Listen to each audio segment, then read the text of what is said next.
Testing 1 2 1 2 1 2 3 4 5 times double gold. Hey guys, I'm back on YouTube. I know you miss me. I know you miss me. Today I'm gonna be talking about the best thing ever, the most loved and cherished video game company ever, Nintendo, right? Don't you guys love Nintendo right now? I'm sorry it's been a while since I've been on YouTube, but I've been busy with school, and I've written reviews and stuff for this YouTube, and I plan to do more with it, but I just haven't gotten around to that yet. Of course, school kind of takes top priority, and also music as well is a little bit more important to me when it comes to creating, but I've been neglecting you guys, and I really appreciate my 100 subscribers. Obviously, very important to me. But today I want to go a little bit off the cuff and talk about a pretty hot topic in the gaming world right now. I know I haven't made very many videos or any videos at all talking about video games, but I want to talk about it. The Nintendo Switch 2 and like everything surrounding Nintendo right now is so fun and so great. It's no secret to any of my friends or anybody that talks to me about video games that I'm very biased. I grew up playing Nintendo games my whole life. I didn't really have any other console until like the Xbox One, and I got the Xbox One after I had the Wii U for like 3 years. So I'm like one in a million that has that console, and I still love the Wii U. Thank you very much. That's a great console right there. And I'm a nerd about this shit. So you catch me in a Scott Stash comment section. I know about this shit. I just don't talk about it much on YouTube, and it's a lot of it because I know it's like wrong. I especially don't love to talk about it because at the end of the day, like, there's a huge reputation that comes with being a fan of Nintendo. It's almost like the reputation of being a cuck. It's the reputation of being like an abusive relationship that is wrong for you and is bad, but you just keep coming back. That's the reputation of being like a fan of Nintendo on YouTube especially. But you look at my room, you come in my house, like I dig that shit. I really like that shit, and that doesn't mean I don't dig the other shit. I'm never trying to like just say that they're the GOAT of like companies, because it's very obvious that like this company at this point does not care about the consumer. They actually they hurt the consumer and their biggest fans the most, and there's a million videos on why they do that. I don't want to rehash that type of thing. If you know that they're not very for the consumer. Very close games to my heart are Nintendo games, and Mario Galaxy, Legend of Zelda: Ocarina of Time, Mother 3, and Earthbound are some of my favorite games of all time. And a lot of the music that's in especially the Wii era, GameCube era Nintendo games really impacted me as a kid, and really put me on this path of even just the Japanese jazz fusion albums back there, and it put me on this path of getting into music writing and music production. So I'll always owe it to the artists behind Nintendo. And especially with the Switch 2 announcement, it's clear that the old days of Nintendo as a company are like gone. Reggie even said it in an interview. It's something about this isn't the same Nintendo that he left, which is so apparent, especially with Doug Bowser in that interview, and all the PR responses and how shitty this has been for Nintendo as a company. How big of a hit they've taken with their business decisions in the past couple weeks. It's sad to say, but ever since Iwata's passing, it's felt like Nintendo's reputation as almost being, I don't want to say it because it's not like that would be debated, but for many, almost a Studio Ghibli of video games, where this is before the Switch and even before the Wii U, where like it was low powered and it was for everybody. It was for kids. It was for adults too, but they made really high quality,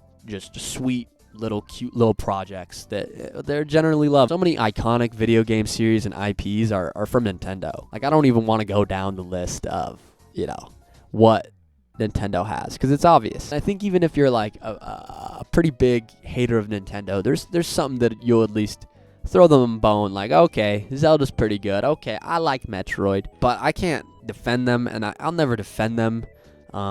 It's at this point, you know, long and gone from the days in which their president cut his salary by 50% to keep everybody's position secure. It's definitely feeling like this is much more of a company.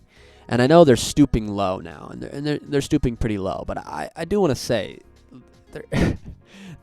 it's not like they're doing like it's not that much worse than what Sony and Microsoft have been doing. Quite literally, the only thing that I'm seeing them do that's like new and very shitty is $80 for Mario Kart. And yeah, no. that is like not really worth it for Mario Kart. I mean, it does bring up the question of what a video game and what that much time is worth to you, and it's shitty because they know everyone's gonna buy Mario Kart. You know, what's a new Nintendo console without a new Mario Kart? So they're just trying to squeeze an extra $10, but it is an interesting argument at which, like, what is the cost of entertainment? And I don't think $80 is a good price, especially in today's economy. It's hard for people to spend that much, and it really just means people are going to buy less games and going to experience less art, which is not good. But at the end of the day, it's something that you know, $80 is pretty shitty. Everything else that they've done or announced in this this trailer and this past news week of stuff is like, it's like, that's shitty, but you know, that's what these companies do. Save for Valve, pretty much every big video game company is like pretty dog shit. Obviously there's big developers that do a great job, but like comparing like From Software to Nintendo is different, because From Software doesn't make consoles. They're not nearly as much of a company.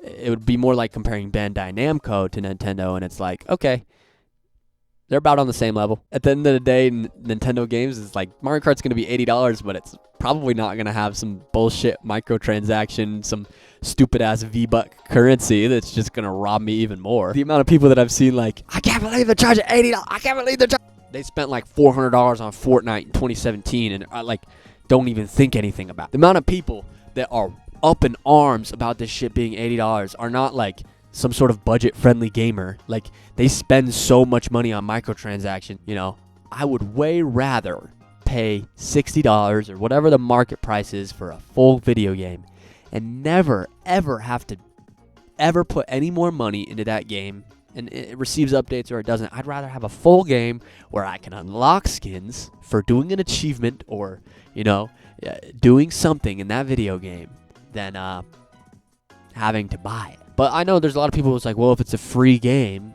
that's chill. And for the most part, yeah, I like free games. I haven't spent that much on League of Legends, maybe $20. I haven't spent much on CSGO, also maybe about $20.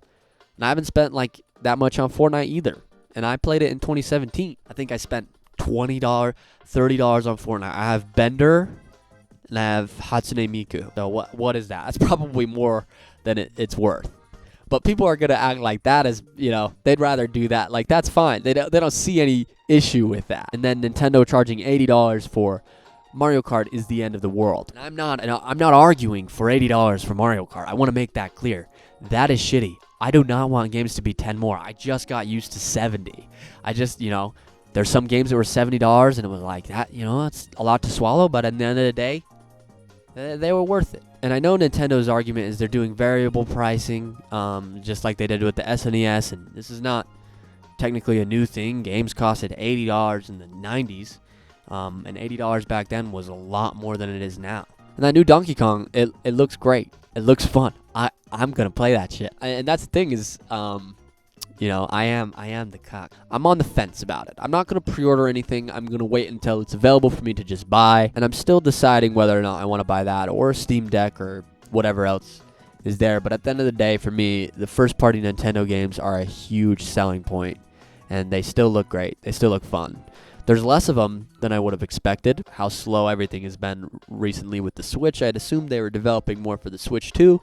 But right now it just seems like Mario Kart, Donkey Kong, and Kirby Air Riders. And there's Tomodachi Life 2 and Rhythm Heaven also coming out on the Switch 1 and the Switch 2, which, you know, I throw down to some Rhythm Heaven. Amazing game, and I really, really, really love Tomodachi Life. So I'm excited for it, but I'm not like dying to get my hands on the Switch 2. I'll probably just wait until it's available or see what happens. I think maybe if it doesn't sell very well, they might cut prices. Think I'll get it when I get it, but I probably will get it because, you know, I like the games, and at the end of the day, those are shitty business practices, but, you know, Sony does them too. Really, the only company that for video games that seems to be very consumer friendly is Valve. And I have a PC for that reason. You can get so many games for so cheap on Steam, and it's not wrong. Valve by far is the best video game company still. That being said, they don't make Mario Kart. They don't make video game. The reason I'm picking probably gonna end up picking the Switch 2 over the Steam Deck, unfortunately, for my wallet and for the company getting more money, is because of the portability. The battery life is better, and it's got Donkey Kong, and it can play all my old Switch 1 games, which I have a lot of, so seems like kind of a no-brainer option for me. You know, I think it's a little overreacting. They're not charging more for the physical games than they are for the digital ones, and a huge blow for a lot of people were like, oh, they're adding a game key card system for some games that are too big, that you have to download the game.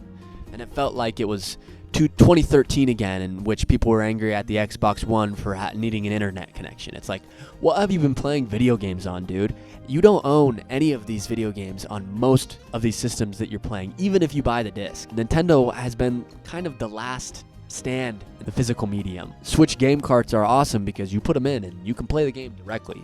Most of the time, there's not even a patch or any sort of download. You put that shit in and you can play the game immediately. And that's why I love the Switch one compared to the Xbox, where you put the freaking disc in and then there's a 2-hour download. I hate that shit. And another thing that people are a huge massive blow for Nintendo. Yeah, they're stooping to Sony's level. You have to pay $10 to upgrade your game. That's shitty. That's terrible. But Nintendo did not invent this practice. Sony's been doing it since the PS3. Yeah, Nintendo's shitty. I'm never gonna be like, no guys, they're amazing. They're a terrible company. They don't care anything about their fans. They've shown it time and time again. All they want is money. Reggie is gone, Satoru Iwata is gone. It's not the same as it used to be.